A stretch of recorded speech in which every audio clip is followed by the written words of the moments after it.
Hey guys, so I put together a rough video of my unboxing and kind of halfway install of my Corsair cooler, and I apologize for the video quality, for me not talking very loud. I'm not exactly used to all this yet, so if there's something you don't understand, if there's something that you didn't hear right, don't be afraid to ask something in the comments. I'm going to be monitoring the video. I'll be sure to answer whatever I can. And I'll put a link to the couple threads that I'm going to post the video in on Overclock, just so you guys can see that there too. But yeah, so here's the unboxing and install videos for the Corsair H100i. I got the new Corsair H100i, so I'm just going to do a little unboxing for you guys. So forgive me for the camera setup. I'm not exactly set up to do something like this. So we got the normal documentation, stopped and returned it to you bought it from, warranty, and the install guide. We got two fans that come with it, all your cables, mounting hardware, and then the cooler itself.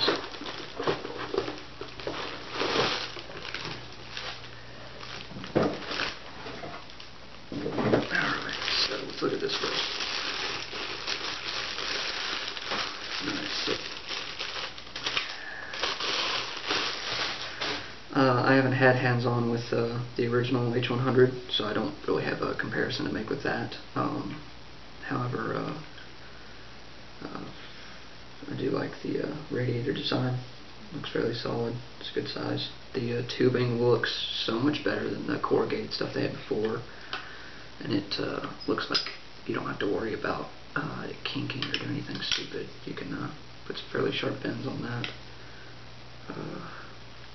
Still got your connections here at the pump CPU block that rotate, so that's nice to have. And it's got your hookups for Corsair Link and your CPU fan header on your motherboard. Still a fairly dense radiator. And so later on I'm going to try and mock up and see if I can manage push-pull in my C70 case.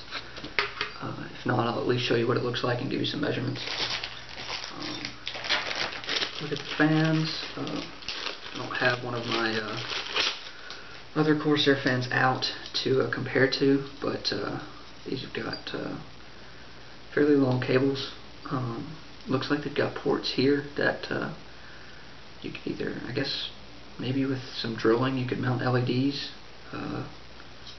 It's either that or there's something else that you're supposed to hook into those. I don't really know. Here, let me show you what I'm talking about. So I don't exactly know what those are. They don't go all the way through, but definitely from the other Corsair fans that they've released, you lose the colored rings and you lose the rubber mounts, and the frame feels lighter. Maybe like the frame may be a little bit different, but that's just, I don't have one out of my case to compare to. So otherwise, this is supposed to be that magnetic bracketry. Apparently this has got something to help you hold the back plate onto your case until you can get the other side onto it. Whenever I do an install, I'll try and take some pictures or a little video of that and let you guys know how that is. So it comes with let's see, you got these are fan headers, and then you've got your Corsair Link cable that'll plug onto a USB header, and then all of your mounting hardware for LG. It's listed on the site, LG 1155, 1156. So looks like the instructions are fairly detailed, pretty good drawings. 1, 2, 3, 4, do these steps. So looks like Corsair did good. They separated out into Intel and AMD, so depending on your chip manufacturer, you can just flip to that section of the booklet. So I'm actually surprised at how light this is. I was thinking it was going to be heavier, maybe because it's already got fluid in it. But I don't know. Maybe I was expecting something a little bit heavier than what this is. But I love the way the CPU block looks. It's just a lot better than the old one. It's got a nice glossy finish. It's got that protective coating on there right now, but it looks very clean. So that's the unboxing. I'll try and get this set up. I'm gonna swap the old Intel cooler off and put this in. If I can get a good setup, I don't have a good tripod, so if I get a good setup where I can give you a view inside the case while I'm installing it, I'll do so. But if not, then I'll do what I can to show you guys what I'm doing and give you some good measurements on sizes and stuff like that. But wait, before we do that, I will give you some quick measurements on how long this thing is. You've got the radiator full length is a little over 10 3/4 inches, so about 10 7/8, and that's with its end tanks, and I mean the width is fairly standard. It's about 4 5/8, 4 3/4. So that's in inches, but the thickness on the site said 27 millimeter, and let's see here. There's my metric ruler. Here we go. And that's a fairly good estimate right here. I'm looking right at 27. So you do have your fan mounting hardware on both sides, so you can do push-pull. I've got some spare fans. I'm going to try and set it up. I don't know if they sent you enough hardware for it. If not, I'll just have to improvise, but we'll see. Alright, so see you in a bit. Alright guys, so I got the fans installed on the H100 and got it hung up in the top of my case. I had to rotate it this way where the tubes are over here because they were hitting my DVD drive. The ports that come off the barbs that come off the radiator are about I don't know, almost an inch long, around an inch long, and I just couldn't get it to bend. I felt like it was going to kink, like actually mostly because I was going to compress it between this and the barb, and so I just decided to turn it this way. I don't think that'll have too bad of an influence. I mean, I know that these things will curve just fine. So I pulled the stock Intel cooler. So I'm going to find out whether or not this magnetic backplate is any good. We'll see how that works. Supposedly it's supposed to hold in place while you install, so you can do it one-handed. So seeing as that I've never had the original H100, I don't know how accurate of a claim that is.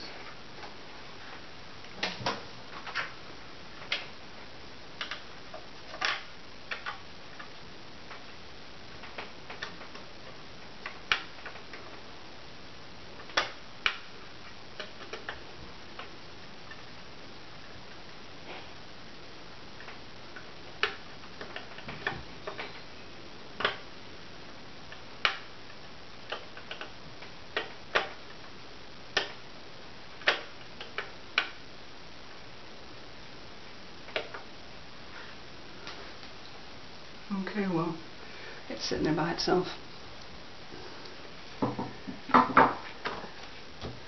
And I guess if you're using 2011, LGA 2011, you don't need the backplate. So, standoffs.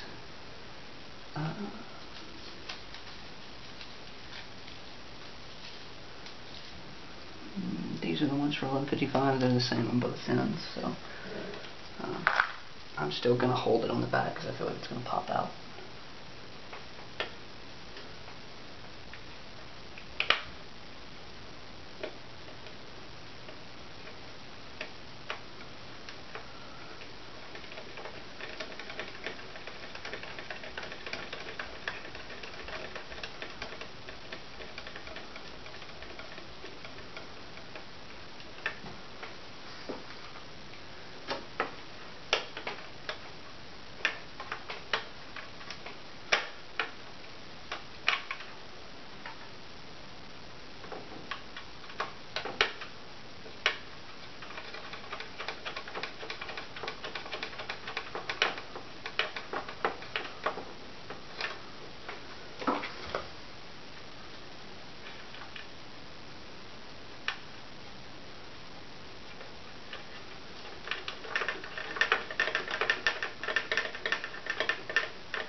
forgive me for a second. I'm checking to make sure that whether or not I need these washers that came with it, and I believe I do. So.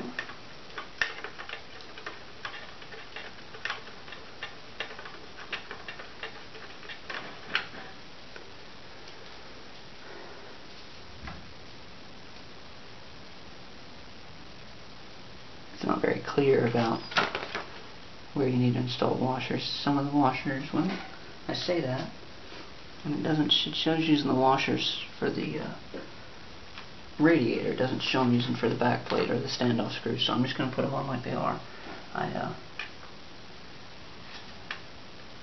Like I said, this is my first time, so I'm not used to the backplate being loose. I would assume it would have been tight, but that probably changes once you put the pump and the mounting bracket on and tighten it up.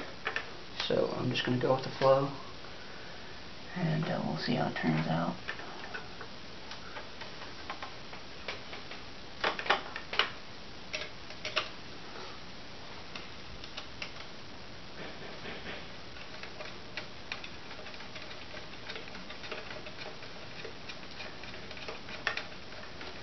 So it actually looks like a lot of this hardware is like a smoked chrome, which is kind of cool. I don't know, it's kind of hard to see, but it's definitely not a bright shiny chrome, but it's definitely got some sheen to it. So that's pretty cool. It's better than it just being all black, maybe. I guess that depends on what you're working on, but it's the same for the mounting brackets. It's chrome, but it's a darker chrome than something real bright. So. Alright, so now, mounting bracket, I'm going to take off this protective coating.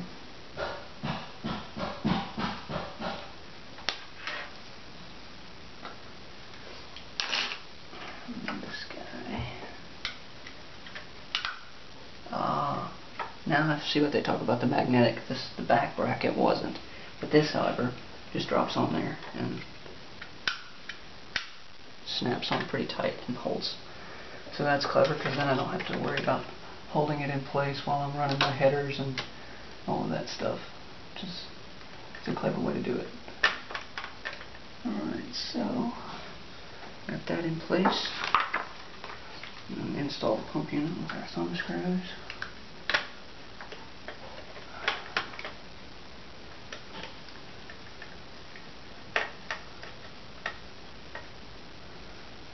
The thermal armor on this saber-tooth board does kind of get in the way, so do the RAM DIMMs, so if you've got the time or you want to make sure it's real easy to get to everything, you probably want to pull as much stuff out of the way as you can. I am doing this kind of quick and dirty, and so, you know, you take what you can get, but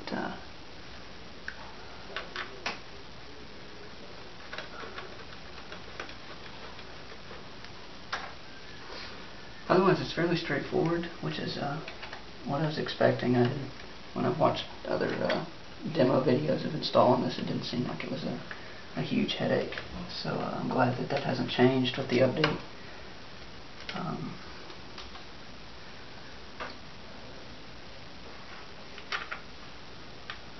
I really do like the look of this, and I'm excited to see what kind of colors I can get out of the RGB setup that will come out of the pump face.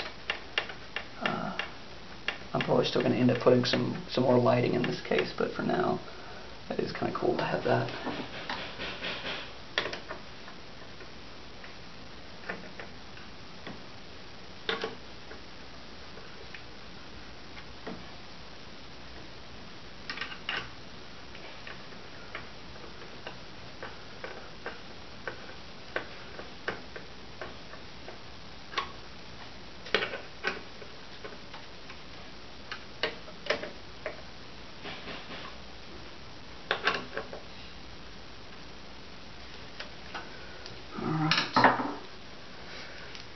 So now all I need is connect this to SATA power, and connect the fan header, and connect the fans up to the pump unit, and we should be good to go.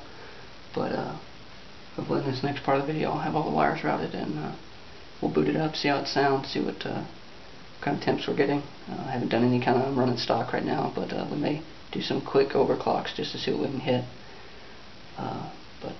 Hope you guys enjoyed it so far, and we'll see what kind of other results we can get with it.